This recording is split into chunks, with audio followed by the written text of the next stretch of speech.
10e point, le choix idéal de destination pour les démons. C'est ça que j'ai nommé ce point. Le choix idéal de destination pour les démons. Ce choix nous est révélé, alléluia, par Joël, chapitre 2, verset 20. Joël, chapitre 2, verset 20, je lis dans le nom de Jésus-Christ. J'éloignerai de vous l'ennemi d'abord. J'éloignerai de vous l'ennemi du nord. Je le chasserai vers une terre aride et déserte, son avant-garde dans la mer orientale, son arrière-garde dans la mer occidentale, et son infection se répandra, sa puanteur s'élevera dans les airs, parce qu'il a fait des grandes choses. Dans Joël chapitre 2, l'Éternel lui-même nous révèle le lieu de la destination convenable pour les démons. Il nous montre où nous devrions les envoyer, l'endroit où ils doivent aller être pour s'éloigner de nous, pour les maintenir éloignés de nous. L'endroit n'est rien d'autre que les lieux arides. Bien-aimés, un lieu aride, c'est quoi? Que signifie un lieu aride? Que ressemble à un lieu aride? Deutéronome chapitre 8, verset 14 au verset 15. Prends garde que ton cœur ne s'enfle point et que tu n'oublies l'Éternel ton Dieu qui t'a fait sortir du pays d'Égypte, de la maison de servitude, qui t'a fait marcher dans ce grand et affreux désert où il y a des serpents brûlants et des scorpions dans des lieux arides et sans eau, et qui a fait jaillir pour toi de l'eau du rocher le plus dur. Amen. Pour nous, les enfants de Dieu, le peuple d'Israël, ils avaient goûté à ce qu'on appelle un lieu aride. Lorsque Dieu les avait délivrés, il les avait passés par le désert. Bien aimé, pourtant il y avait le raccourci pour aller à la terre promise, où coule le lait et le miel. Mais Dieu en a décidé autrement de leur passer par le désert. Ce n'était pas un hasard. C'était pour les apprendre à comprendre qu'est-ce qu'un lieu aride. Alléluia. Afin que lorsqu'ils seront à la terre promise et qu'ils vont obéir à ce point, à ce 10e point, alléluia, qu'ils puissent savoir que veut dire un lieu aride. Un lieu aride, c'est un lieu auquel il n'y a point de repos. C'est un lieu qui est brûlant. Alléluia.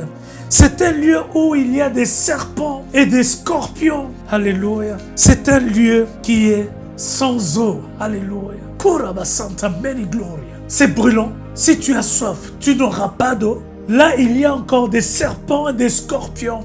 Nous connaissons la piqûre, la morsure du scorpion. Bien-aimé, à la seconde, le venin va tuer. Si le scorpion te pique, bien-aimé, waouh! La seconde qui suit après, on va constater la mort. Mais c'est dans cet endroit que les enfants d'Israël ont appris à survivre, ont appris à mettre leur confiance à l'Éternel parce qu'ils n'avaient pas la possibilité de sortir vivants. Aujourd'hui, Dieu te fait passer au travers de ta souffrance, au travers de ta pénibilité, au travers de blocages de situations plus dures. C'est pour t'apprendre à compter à l'Éternel, pour développer ta dépendance à Dieu, ne compter que sur lui, ne s'abandonner que sur lui, parce que toi seul, tu t'en sortiras pas. Alléluia, vivant dans ce monde de commun, de mortels. Il a fallu qu'ils apprennent parce qu'il y avait des serpents qui allaient le mordre, il y avait des scorpions, c'était brûlant, il n'y avait point d'eau, le soleil n'en parlons même pas, il n'y avait même pas d'abri. Le sable, ça brûlait. Au-dessus, bien aimé, il n'y avait pas de parasol, pas aucun endroit où ils allaient se cacher du soleil. Ça, c'est un lieu aride. C'est pour apprendre à chacun de nous de dépendre de Dieu. Sinon, dans ce monde, bien-aimé, avec tout ce qu'on se voit tout autour, les gens sont en train d'empoisonner les gens gratuitement, bêtement. Alléluia. Ils sont en train d'envoyer des maladies. Alléluia. Ils vous attaquent. Bien-aimé, c'est compliqué. Lorsqu'il y a la sorcellerie, alléluia, c'est autre chose. Dernièrement, j'étais malade. J'avais des symptômes de la grippe, bien-aimé. Je faisais vraiment autre chose. Même mon médecin traitant a diagnostiqué si j'étais atteint de la grippe. Mais c'était autre chose qui se cachait derrière la grippe. Il a voulu déjouer. Voyez-moi les attaques, comment l'ennemi peut venir te déstabiliser. Si ce n'était pas dans la prière, si je n'étais pas un homme de prière, j'allais mourir et les gens allaient comprendre que non. Ah, qui ma grippe ou ma belaka, moi boyer, moi frisson, tu me prends que de Doliprane, mais lui il est mort. Bien-aimé, ce n'était pas ça. Il y avait une autre maladie qui était derrière cette grippe. Oui, bien-aimé, moi je ressentais les symptômes de la grippe. La toux, le nez bouché, machin, tout cela. Or, derrière ça, il y avait autre chose de grave. Si j'étais resté, alléluia, en train de prendre que des Doliprane, boire simplement des jus, du thé avec du gingembre, bien-aimé. Aujourd'hui, vous allez déjà m'enterrer. Je ne serai pas là où je suis aujourd'hui. Les lieux arides, c'est le lieu de formation. Peut-être tu es dans un lieu aride que tu es en train de traverser, comme Dieu avait fait traverser Israël dans le désert. Peut-être tu vis ton lieu aride. Dieu veut que tu puisses apprendre à dépendre de Dieu, à mettre ta confiance en lui, à espérer tout de lui et à demeurer ferme dans ta foi et dans une vie de prière et jeûne. Pour les démons aussi, les lieux arides existent. Alléluia. C'est l'endroit que Dieu veut que tu puisses les envoyer. Alléluia. La Bible dit, il a dit clairement, j'éloignerai de vous l'ennemi du nord.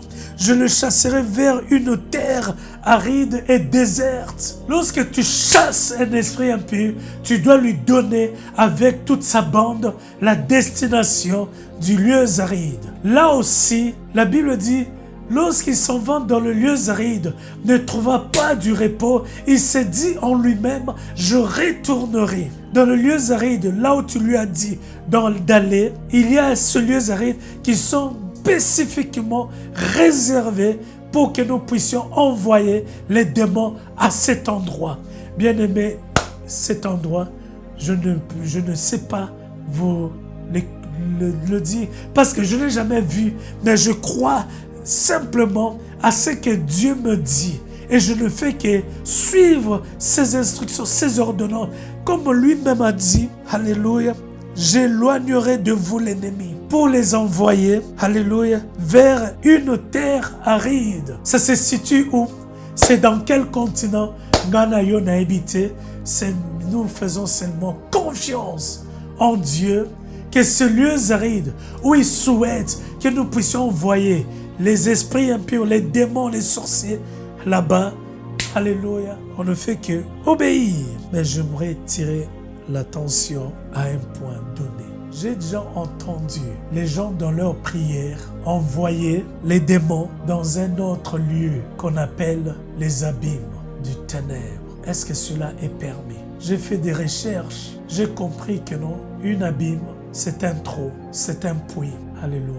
Un endroit obscur, peut-être sans fond, mais qui est réservé pour mettre quelque chose. 2 Pierre chapitre 2 verset 4. Car si Dieu n'a pas épargné les anges qui ont péché, mais s'il les a précipités dans les abîmes de ténèbres et les réserve pour le jugement. Car si Dieu n'a pas épargné les anges qui ont péché, mais s'il les a précipités dans les abîmes de ténèbres, oh oui, Ces lieux existent bien. Et Dieu lui-même en a précipité les anges qui avaient péché dans l'abîme de ténèbres. Est-ce que nous, en tant qu'humains, nous avons aussi l'autorité, le pouvoir de les envoyer là-bas? Quand j'ai mené mes expériences, mes analyses, je suis tombé sur ce passage. Apocalypse chapitre 20, versets 1 à 3.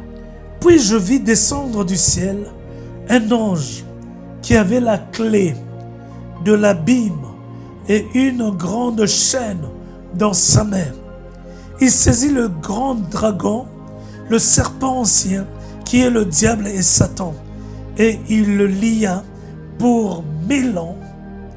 Il le jeta dans l'abîme, fermant et scella l'entrée au-dessus de lui, afin qu'il ne séduisît plus les nations, jusqu'à ce que les 1000 ans fussent accomplis.